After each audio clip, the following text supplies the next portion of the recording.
You are somebody who I think is a voice of reason and who always comes pretty much straight down the middle with these things. This is a big battle. You have both sides that are digging in at this point.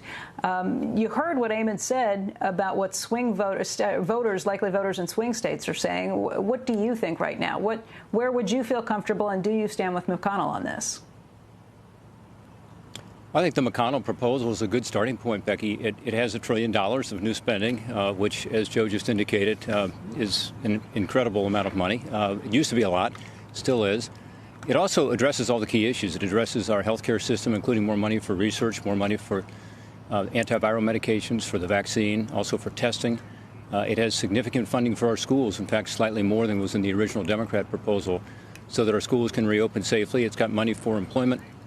One thing I like about it is it has some tax incentives for people to hire folks, because right now I think that's important to get people back to work and get them back to work safely. It also has a tax incentive to create a safe workplace. So if you're spending money on things like plexiglass shields or more PPE or more hand sanitizer or testing or thermometers, you can actually get a tax credit for that.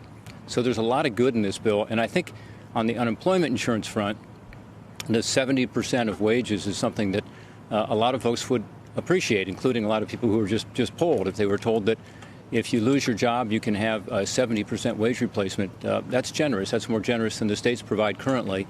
And that's where the McConnell proposal ends up. As you know, I've supported in the past this return to work bonus. That's what I've been promoting. If you have the number that's so high that you're making significantly more on unemployment insurance than you are at work, then you need to have a return to work bonus also. But if you have the 70% of replacement of wages, I think that's a reasonable place to start.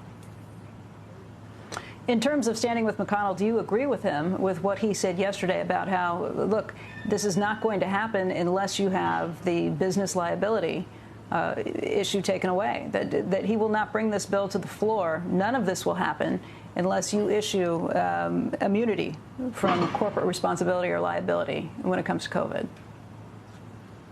Well, listen, he's been very clear about that from the start, and of course we hear about that back home a lot. By the way, we don't just hear it from businesses; we hear it from school teachers, we hear it from healthcare professionals, we hear it certainly from people who are running restaurants who are saying, if someone gets sick, and it may come from anywhere, but if I get a lawsuit, this will put me over the top and could bankrupt me. So you have to have something here, I think, and I think Democrats acknowledge there needs to be something here.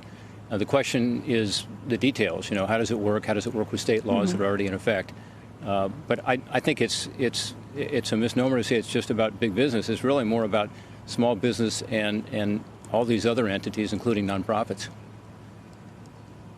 Senator, again, though, I think a lot of it comes in the wording, as you just alluded to.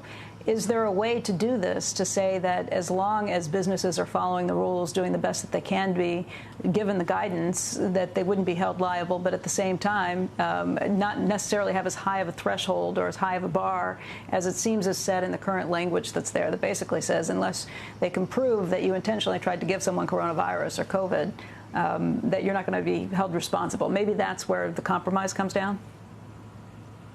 Yeah, I think you're absolutely right. I think following the CDC guidelines should apply to that as well as to the tax provisions we talked about. I mean, we want people to return to work, and we want them to return to work safely, and there's a way to do both.